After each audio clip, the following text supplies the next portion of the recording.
Bien, buenas tardes, saludos para todos. Hemos comenzado a grabar nuestra sección del día de hoy de nuestro diplomado docente virtual, así que sean todos bienvenidos. Estamos ya en nuestro módulo 3, semana 1. Ya entramos a lo que es nuestro módulo 3. Este módulo tiene 3 semanas, es decir, que eso es lo que nos falta para concluir nuestro diplomado. Ya estamos casi llegando a la recta final. Faltaría esta semana y 2 semanas más. Inmediatamente concluyamos, ¿verdad? Pues entonces vamos a tener nuestra certificación. Ese es el contenido que tenemos para el día de hoy.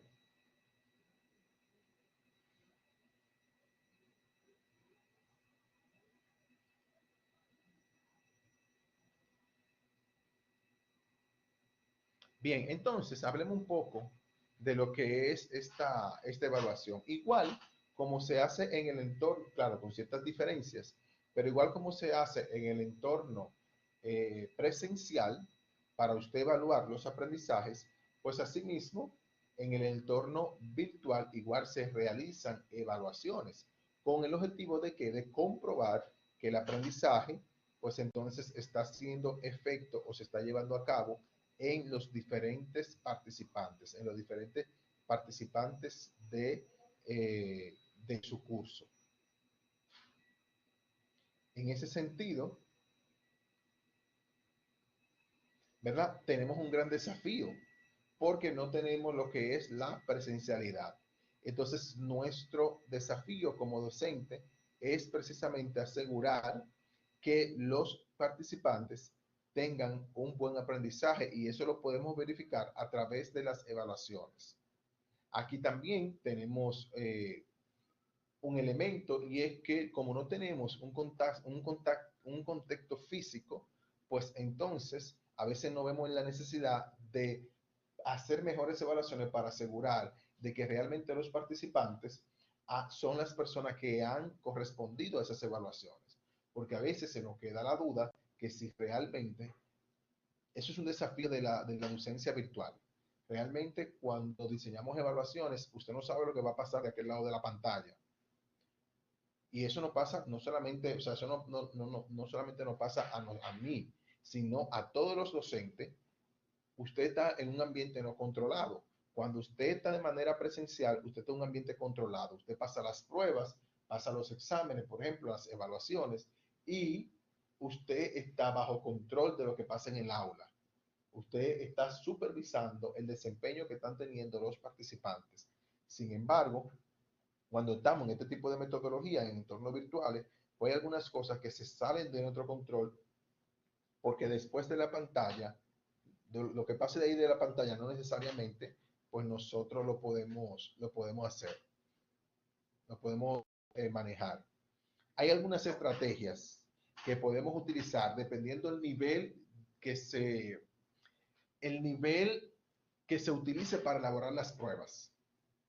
Hay una serie de pruebas que si usted es consistente, si la persona no logró los objetivos de aprendizaje, la persona se va a caer en algún momento.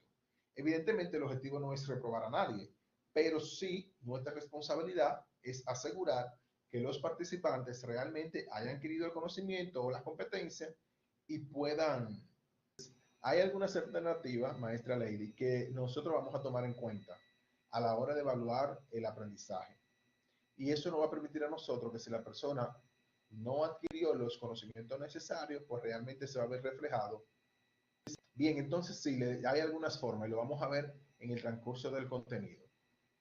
Es un desafío para la virtualidad. Por ejemplo,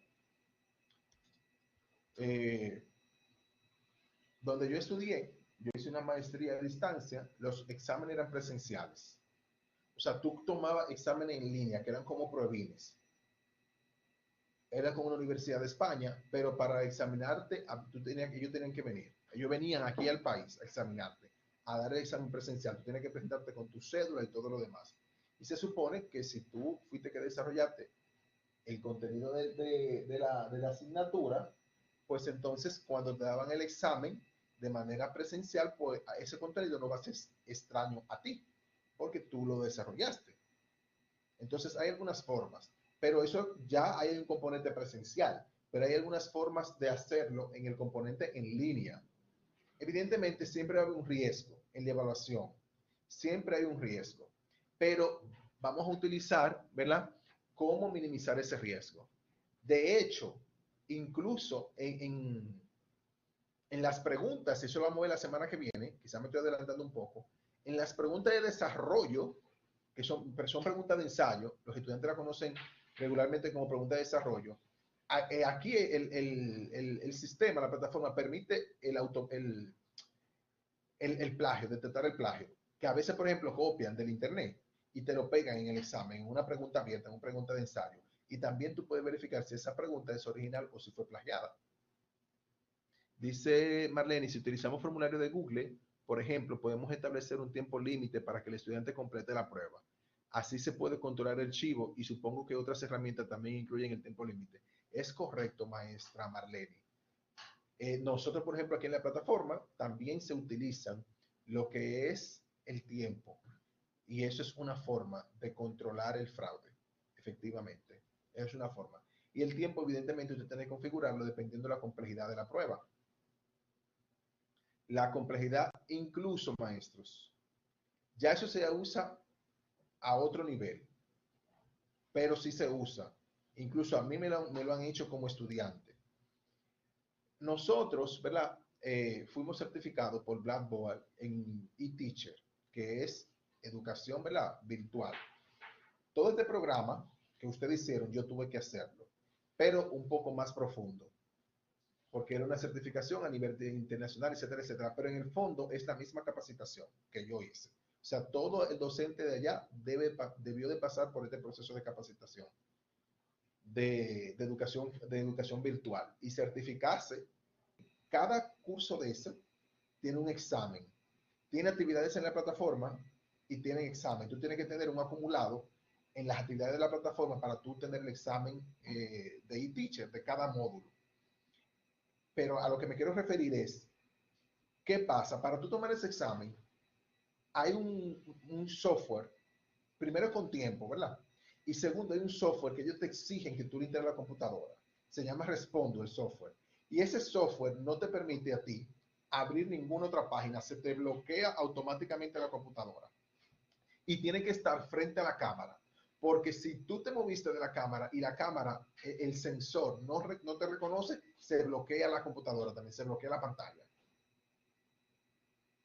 Evidentemente eso es ya a otro nivel, quizás para ese tipo de programa, quizás en maestría, yo no sé cómo lo están haciendo en maestría, etcétera, etcétera, pero sí existen formas de evitar ese fraude. Por ejemplo, esa es mi experiencia. Tú le instalas, ellos te mandan todas las instrucciones para que tú le instales el software a la computadora y cuando tú le das abrir al examen, ¿verdad? Con el software, automáticamente se te cierra todo. O sea, no puede buscar en internet, no puede abrir documentos de Word, no puede abrir documentos de PDF, absolutamente nada. Y tiene que estar enfocado en la cámara. Porque si tú te moviste y la cámara no te detectó, automáticamente también te bloquea lo que es la pantalla. Entonces existen, no tenemos quizá que llegar a esa modalidad, es verdad, porque no estamos quizá en ese nivel, pero sí existen algunas herramientas que vamos a verlo más adelante de cómo podemos controlar un poco lo que es el fraude.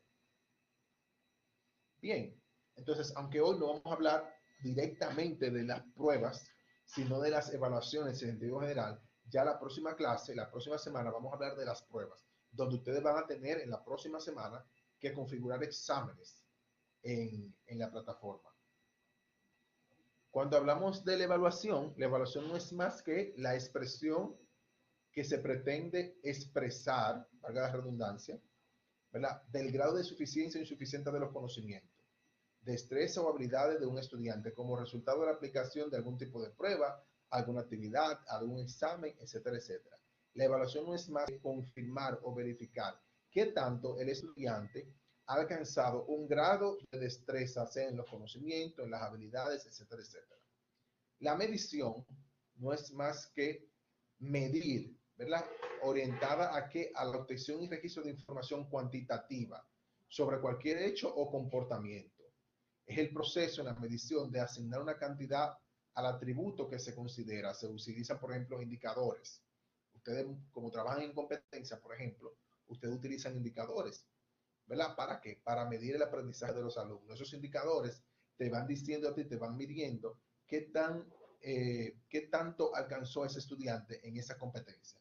Y ya la calificación es como la valoración del rendimiento del estudiante al juicio del valor de ese atributo.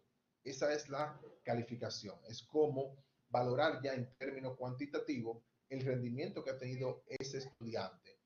Desde excelente, muy bueno, regular, insatisfactorio, etcétera, etcétera. La calificación ya es como el producto o el resultado final de ese tipo de proceso.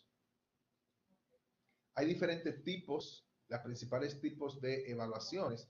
Vamos a ver y qué características deben de tener estas evaluaciones. Entonces, las evaluaciones, ¿verdad?, pueden clasificarse de acuerdo a las dimensiones de cronología, de momento, de propósito, de objeto, de evaluado y de procedencia de los evaluadores. Entonces, vamos a ver cada una de ellas. Vamos a verla.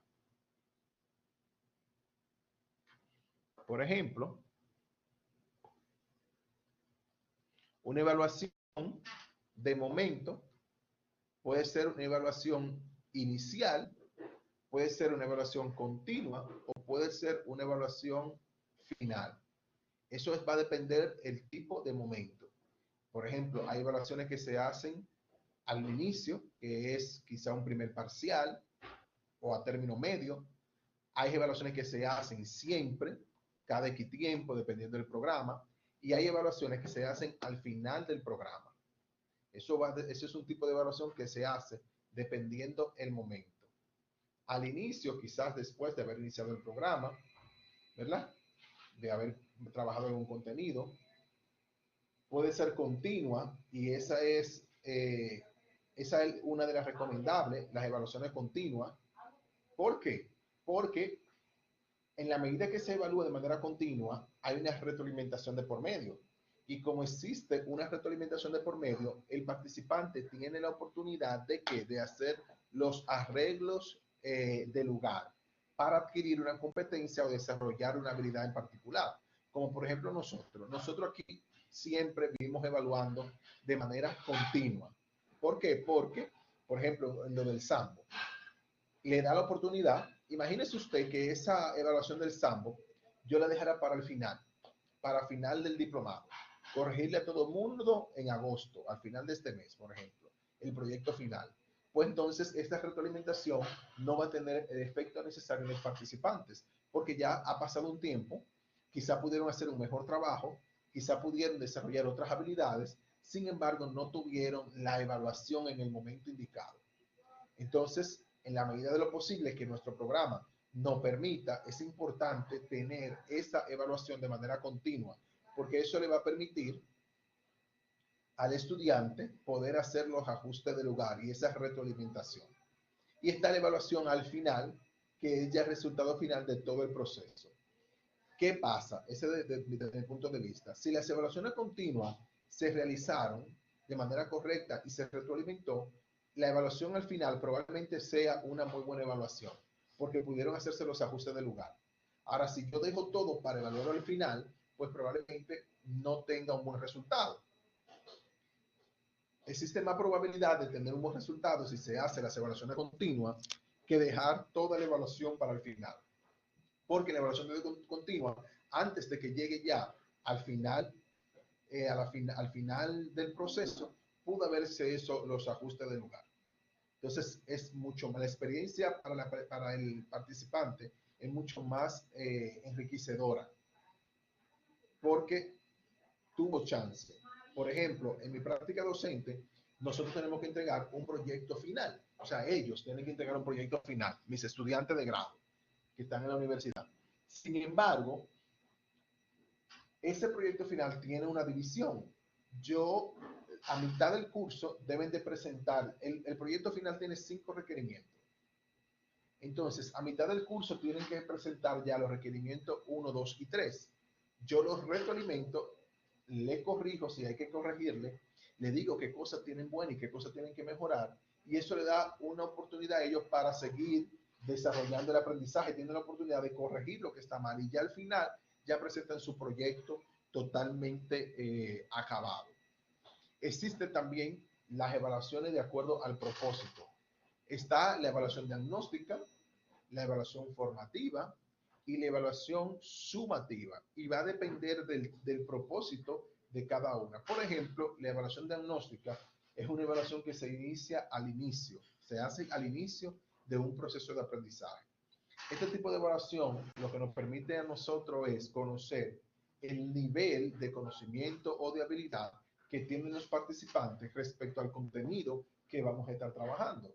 Por ejemplo, aquí ustedes hicieron una evaluación diagnóstica, una prueba diagnóstica, que es como un levantamiento de información. Más bien la que ustedes hicieron, exacto, es como un levantamiento de información para ver qué herramientas ustedes utilizan en su práctica docente, qué tanto el público maneja lo que es la parte virtual, etcétera, etcétera. ¿Qué pasa? Que también la evaluación diagnóstica nos permite a nosotros identificar en qué nivel está este estudiante. Es muy parecido a lo que es los conocimientos previos. Generalmente cuando iniciamos un curso, comenzamos, ¿verdad? Ver qué conocimiento tienen esas personas con esa asignatura o con ese tema. Y cuando usted hace esta evaluación de conocimiento previo o la parte de evaluación diagnóstica, eso le va a dar luz a usted de cómo adecuar hasta cierto punto el contenido. Saber que el público, si tiene el nivel, por ejemplo, de responder a sus requerimientos, o si usted tiene que ir un poquito más suave, o si tiene que ir aterrizando el contenido, porque el diagnóstico le da a usted, esa evaluación, le da a usted datos de que quiere decir de que no necesariamente los participantes están a un nivel requerido, a un nivel X. Por ejemplo, aquí hay, no recuerdo exactamente, pero alguno de ustedes creo que da contabilidad. Una de las materias, ¿verdad? Diseñada en el Sambo es de contabilidad. Ustedes saben que la contabilidad es una secuencia, ¿verdad? Entonces, hay contabilidad 1, contabilidad 2, contabilidad 3. Si usted va a contabilidad 2, muchos docentes, por ejemplo, hacen su prueba diagnóstica para ver qué tanto los participantes dominan algunos conceptos que debieron de ver en la contabilidad 1. Porque si no entienden todavía esos conceptos de la contabilidad 1, probablemente mucho del contenido que se va a trabajar en la contabilidad 2, por ejemplo, pues entonces va a haber una situación porque hay arrastre, hay laguna, hay contenido que no se trabajaron en su momento y que entonces en el desempeño de esta nueva materia, pues va a haber alguna situación, no van a comprender los estudiantes. Pero no solamente con las materias, con los temas que ustedes trabajan también, dependiendo si los temas tienen alguna secuencia. Entonces, ¿cómo usted se da cuenta si ese estudiante está por debajo o si necesita un reforzamiento o si el grupo tiene mucha debilidad a través de una prueba diagnóstica, a través de una evaluación diagnóstica? Esa evaluación diagnóstica tiene que estar diseñada de acuerdo a lo que se quiere medir en ese grupo. Y eso le va a permitir a usted verificar si realmente los participantes están en un nivel X para poder hacer ajustes. También otro tipo de evaluación, de acuerdo al propósito, son las evaluaciones formativas. Y esta evaluación, su objetivo principal no es la calificación, sino el proceso enseñanza-aprendizaje. Que el participante tenga la oportunidad de retroalimentarse con relación al desempeño que ha tenido. Esa evaluación formativa no tiene un significado como tal en lo que es la puntuación final, sino que el enfoque más bien es la retroalimentación, independientemente de la puntuación. Se puede hacer sin puntuación o también con alguna puntuación mínima, o también simplemente retroalimentando, evaluando algún trabajo o alguna actividad. También está la evaluación sumativa. La evaluación sumativa, su propósito es ya precisamente evaluar todo el trayecto, ¿verdad?, que ha tenido el participante, toda la habilidad que ha tenido el participante en el transcurso de su formación y esa sí tiene una puntuación. Hay otros, por ejemplo, la parte de el objeto evaluado, que es otro tipo de evaluación. Se evalúa lo que es el producto y también se evalúa lo que es el proceso, dependiendo. Hay, por ejemplo, proyectos, ¿verdad?, que llevan una serie de pasos, que esos pasos deben de tomarse en cuenta. Y también el producto final, el entregable, lo que tienen ellos que hacer. Dentro de los diferentes otros tipos de evaluación, tenemos, dependiendo, ¿verdad?, las personas que son evaluadas o los involucrados, podemos ver que son las internas, las externas y las abiertas. Las abiertas son aquellas que participa todo el mundo. Puede ser algo mixto, ¿verdad? Donde pueden ser evaluados o tipos de evaluación que se pueden crear. También dentro de la parte involucrada está la autoevaluación, la heteroevaluación, la coevaluación y la parte por pares. ¿Qué quiere decir esto? Por ejemplo, los mismos estudiantes pueden evaluar. Por ejemplo, vamos a ver. Cuando en mi clase ellos están haciendo un proyecto, presentando el proyecto final, ¿verdad? Yo les dije a ustedes que ellos hacían una entrega parcial, donde yo le corrijo, lo oriento, y luego para el próximo encuentro, para la próxima clase, ellos tienen que mostrar los elementos corregidos. ¿Qué pasa? En mi práctica docente es el mismo proyecto final para todos. Se forman grupos de trabajo, ¿verdad?, de 3 o 4 estudiantes, y esos estudiantes todos tienen la misma asignación, pero son con diferentes, por ejemplo, el proyecto final es crear una empresa. Cada quien va a tener que crear una empresa de manera diferente, pero igual tienen los mismos requerimientos porque tienen que hacer la misión de la empresa, la visión de la empresa, tienen que crear un catálogo de competencias para la empresa, crear los puestos, etcétera, etcétera. Tienen los mismos requerimientos, pero en el fondo son aspectos diferentes porque cada quien va a crear una empresa y las empresas tienen diferentes naturalezas. Unas se dedican a la parte financiera, otras se dedican a la venta de productos, a la fabricación, etcétera, etcétera. Entonces, ¿qué pasa? ¿Cómo se puede utilizar la parte de autoevaluación? O no la parte de autoevaluación. Bueno, sí, la parte de autoevaluación sí. Y también la parte de por pares. ¿Cómo se puede utilizar esa parte? Bueno, sencillo. En el momento que yo estoy retroalimentando a los grupos, vamos a suponer, si un grupo, el primer grupo hizo su proyecto, lo presentó, y el segundo grupo también hizo su proyecto, lo presentó, y yo le corregí las oportunidades de mejora, los terceros y los cuartos que vienen, al presentar ya ven dónde está el fallo, si es que tienen alguna oportunidad de mejora. Y cuando no es así, que ellos no logran identificarlo, yo le digo a los demás estudiantes, vamos a ver, en base a la retroalimentación que se ha dado a los diferentes grupos, ¿qué oportunidad de mejora ustedes encuentran que este proyecto final tiene?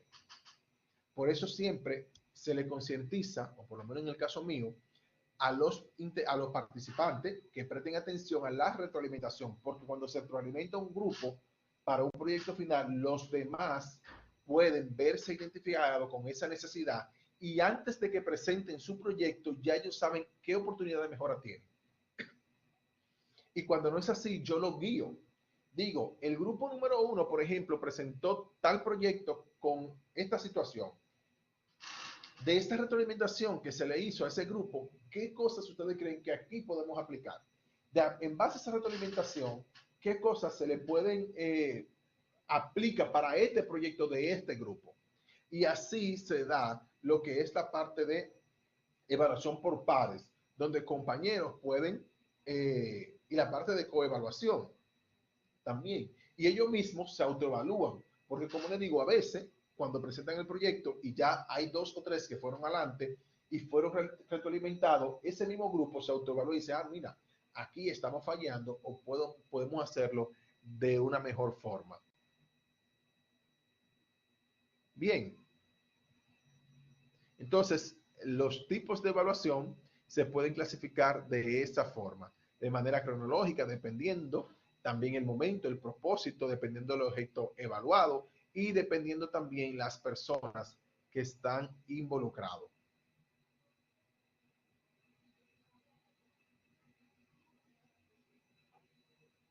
¿Y cuáles son algunos principios que nosotros debemos de tomar en cuenta a la hora de nosotros poder diseñar lo que es la evaluación? Bueno, ahí están algunos principios de validez y de confiabilidad. ¿Qué quiere decir esto? Bueno, que la prueba tiene que medir lo que realmente, la parte del conocimiento que realmente se quiere medir. O sea, para nosotros verificar que realmente el aprendizaje, hay que saber cómo elaborar el instrumento. Si realmente nosotros queremos verificar que el aprendizaje fue adquirido, hay que evaluar, hay que ver cómo se diseña el instrumento. Hay ciertas recomendaciones que debemos tomar en cuenta a la hora de diseñar un instrumento. Y no solamente se evalúa por exámenes, que los exámenes lo vamos a ver en la próxima clase. Hay diferentes formas de evaluar en base al caso de estudio, de entregables, actividades fuera de línea, investigaciones, presentaciones, basado en proyectos, basado en problemas, simulaciones. Hay diferentes formas de evaluar, pero hay que tomar en cuenta que esa validación, o más bien ese instrumento, esté bien diseñado y que realmente, pues, que corresponda a lo que queremos medir. Yo no sé si ustedes han visto algunos instrumentos por ahí con preguntas mal redactadas, con preguntas que no tienen nada que ver con lo que se está evaluando. Preguntas, por ejemplo, que a mí cuando yo estudiaba, que sea en el bachillerato o en la misma universidad, por ejemplo, preguntas que no apuntaban directamente al conocimiento que se quería medir. Entonces, para nosotros poder diseñar un buen instrumento, una buena evaluación, sea cual sea el tipo de evaluación, lo primero que tenemos que tener en cuenta es los objetivos de aprendizaje. Se evalúan los objetivos en base a esos objetivos para medir si esos objetivos se alcanzaron y en qué nivel, ¿verdad?, fueron alcanzados. Si fueron alcanzados en un nivel óptimo o un nivel intermedio o sencillamente no fueron alcanzados. Pero para eso el instrumento tiene que estar bien diseñado y tiene que tener validez. Por ejemplo, la validez de contenido. En la validez de contenido no es más que el contenido que se vaya a evaluar sea de una manera significativa y que esté directamente relacionado con el programa que se esté trabajando. También está la validez predictiva, que tiene que ver con los resultados obtenidos en varias pruebas relacionadas con relación al desempeño posterior que se le hizo a los alumnos. También está la validez de construcción, que no es más que el programa de evaluación y cada uno de los instrumentos que lo integran deben estar construidos de acuerdo a los principios que sostienen el proyecto. También está la validez de significado, que no es más que el criterio que se establece desde la perspectiva de los estudiantes, para que la prueba tenga significado y construya un desafío y aumente la motivación y pueda mejorar el aprendizaje, que no lo vean directamente como una calificación, sino como una oportunidad de poder mejorar lo que es su aprendizaje. Está también lo que es la confiabilidad. Quiere decir que los resultados permanezcan semejantes y estables en todas las ocasiones que administren ese instrumento o de manera similar, ¿verdad?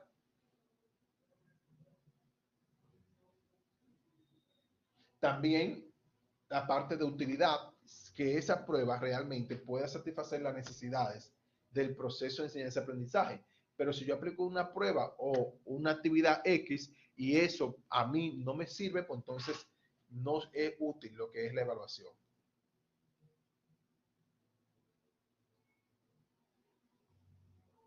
¿Y cómo nosotros entonces podemos adaptar la evaluación en línea? ¿Verdad? Pues los instrumentos que utilizamos en nuestro curso de distancia deben desarrollar las mismas actividades de enseñanza que desarrollan en escenarios presenciales.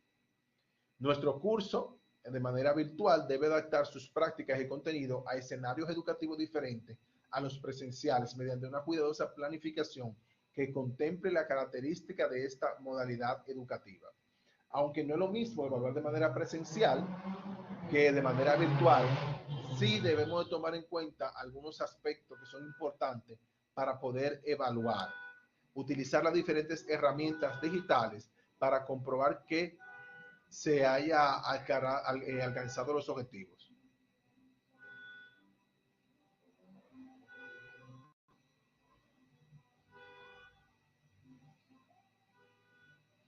Yo le decía, por ejemplo, miren aquí como tenemos en la gráfica, lo que es la evaluación continua, lo que es el mayor número de incidencia, los tipos de preguntas, el uso de la tecnología, la diversificación, la flexibilidad, la comunicación, que son algunas de las características o más bien de los elementos que tenemos que tomar en cuenta para desarrollar nuestras evaluaciones. Por ejemplo, la evaluación continua.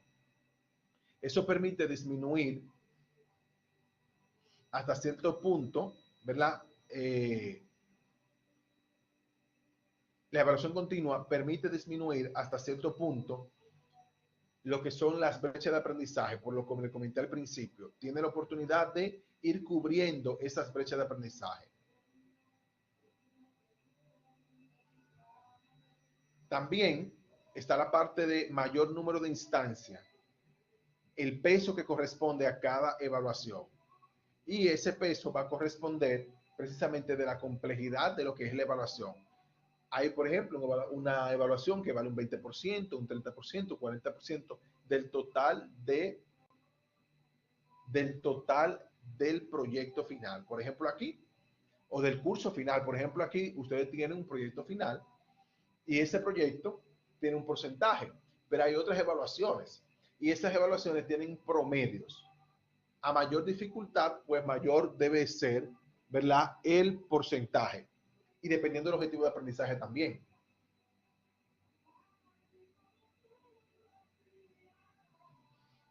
Los tipos de preguntas también son importantes.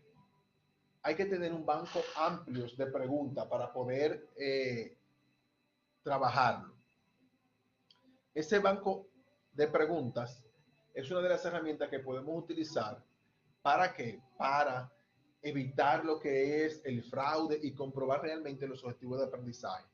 Si ustedes se dan cuenta, cuando ustedes hacen un cuestionario, no les salen las mismas preguntas, sino que las preguntas que salen son preguntas diversas relacionadas con el mismo contenido.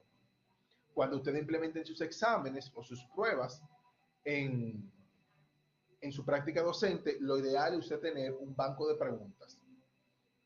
Porque si usted da la misma prueba de manera regular, pues entonces probablemente se puedan compartir las respuestas y no va a ser lo más objetivo posible. Entonces, ese banco de preguntas hay LMS que permiten hacerlo. Por ejemplo, nosotros podemos permitir hacer un banco de preguntas, donde un banco de preguntas puede tener 200, 300, 400 preguntas y de ahí usted configura cuáles preguntas o de manera al azar le van a salir por cada intento que haga el estudiante. Un estudiante puede hacer un intento y probablemente quizá le salga una o dos preguntas igual que el resto de los estudiantes, pero quizás no le salgan las mismas preguntas porque hay un banco de preguntas. Y que estas preguntas sean preguntas de reflexión, dependiendo el nivel, ¿verdad?, de la competencia. Preguntas para resolver problemas, para hacer ejercicio, para hacer análisis. Porque cuando, por ejemplo, usted tiene preguntas que son preguntas sumamente sencillas, falso, verdadero, selección múltiple, cualquiera quizá la pueda responder o cualquiera pueda, por ejemplo, tirarle una foto, saber cuál es esa pregunta y enviársela a los demás. Pero cuando son preguntas de ejercicios, no es tan fácil.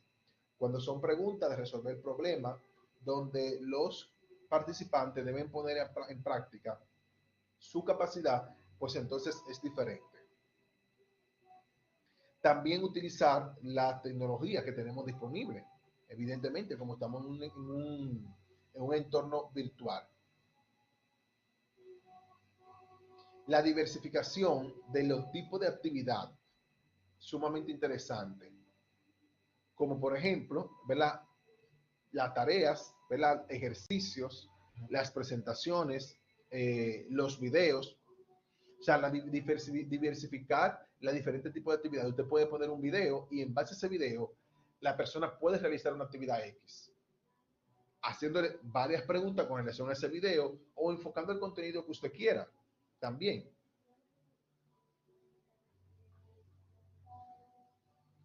También tenemos lo que es la flexibilidad, que tiene que ver con los aportes y la respuesta a contingencia que se haga. ¿Qué plan B usted tiene para evaluar el aprendizaje de sus estudiantes?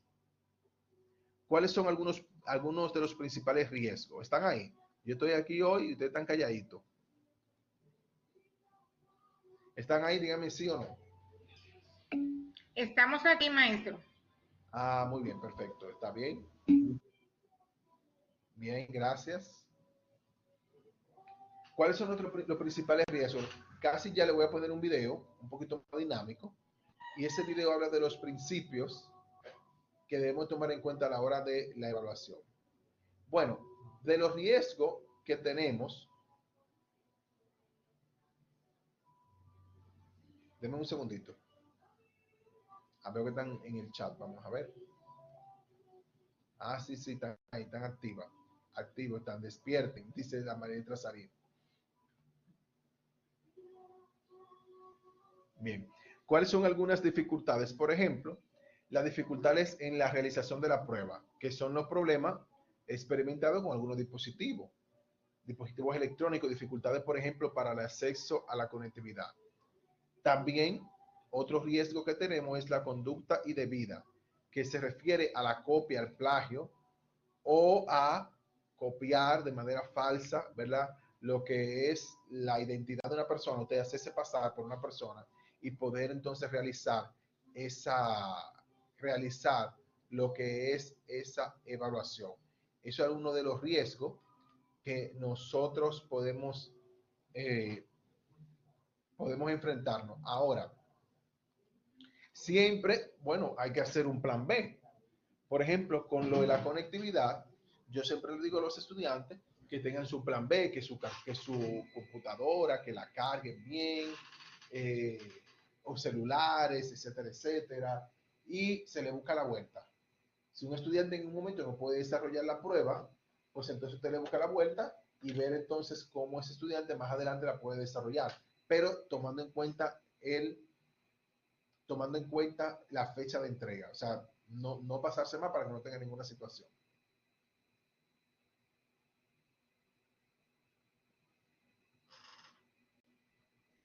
Aquí hay alguna comparación.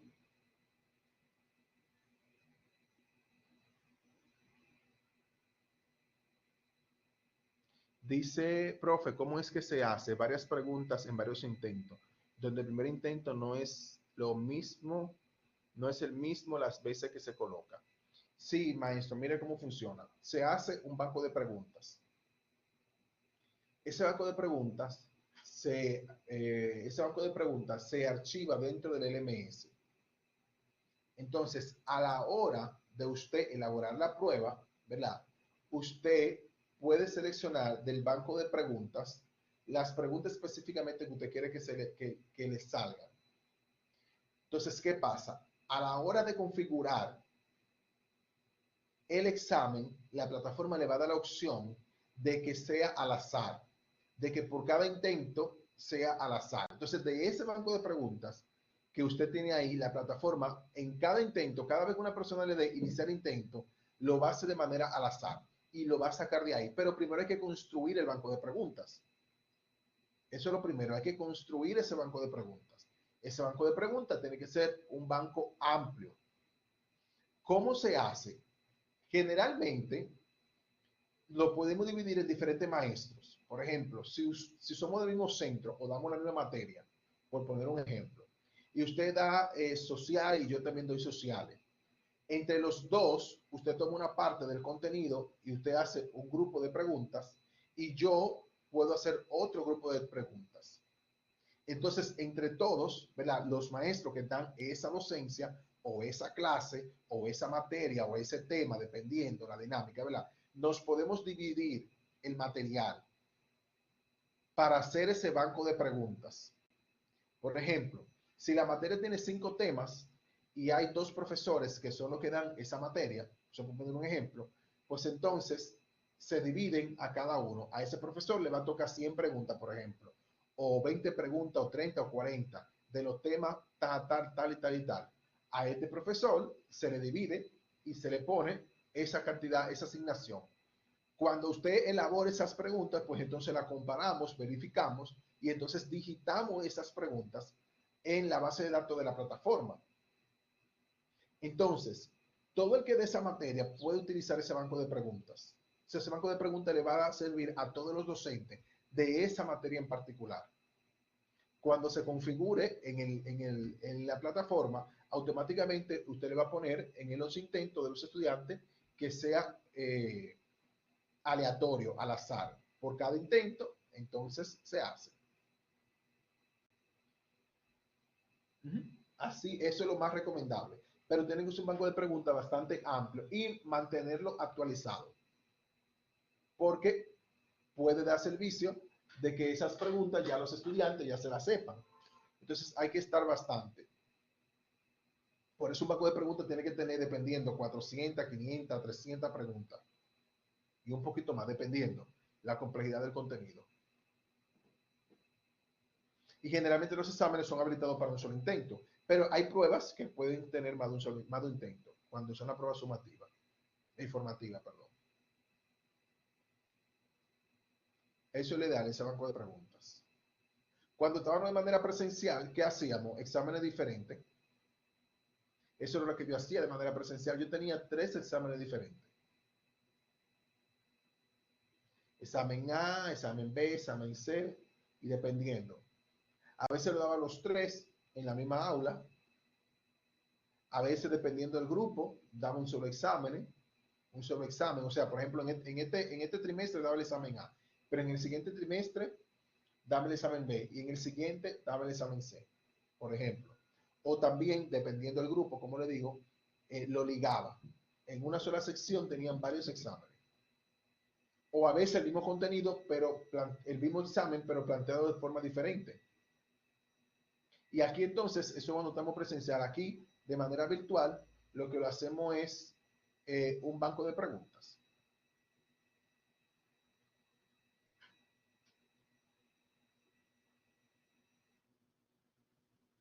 Bien, entonces, ven aquí, herramienta de plataforma, de evaluación en la plataforma Moodle, que es una plataforma muy conocida.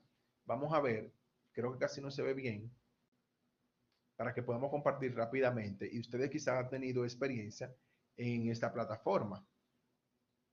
Denme un segundito, déjenme abrir este documento.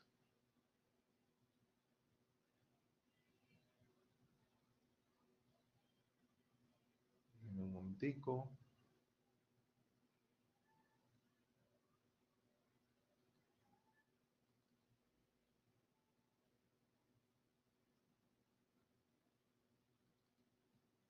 Denme un segundito que se ha frizado. Uy, sí, se frizó.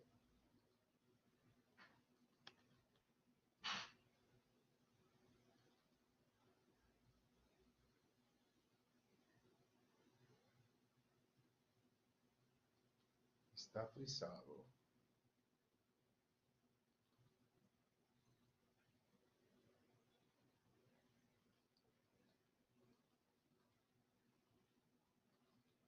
Aunque no me escuchen, trabajo con ustedes. Lo que pasa es que tengo la PC frizada. Escucha. ¿No se escucha? Sí, maestro. Ah, ok. Le decía que aunque no me escuche, trabajo con ustedes, que tengo la PC frizada. Denme un segundito. Ok, no hay problema. Ujú. Bien, entonces,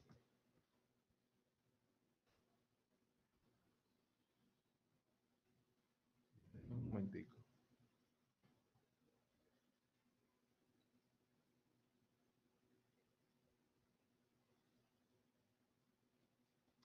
Bueno, ¿qué le decía? Que ahí hay un cuadro, y eso quizás lo pueden ver en su libro de texto, sobre la plataforma Moodle, que hay diferentes tipos de actividades, ¿verdad? Están las tareas, que son como lo entregable, y esa tarea tiene alguna ventaja, que es fácil de configuración. Están los cuestionarios, que también pueden ser cuestionarios para evaluar conceptos, ¿verdad? Se pueden utilizar como herramientas sumativas. También están lo que son los foros, que nosotros llamamos debate, pero básicamente igual, que son los foros para usted poder aportar su conocimiento lo que es el aprendizaje colaborativo. También en Moodle se pueden hacer cuestionarios, que son como pequeños tests, y esos tests también pueden tener su propia configuración, ¿verdad? Es decir, por ejemplo, que le responda automáticamente y marque las respuestas que son correctas para que el participante tenga una retroalimentación. Estimados participantes, hemos llegado al término de la clase del día de hoy. Agradecerle por su asistencia y participación, recomendarle como siempre revisar las asignaciones que tenemos pendiente con el objetivo de llevar el curso a un buen ritmo. Cualquier inquietud, cualquier duda, recuerden que pueden utilizar las vías correspondientes. Nos vemos en un próximo encuentro. Cuídense mucho. Hasta la próxima.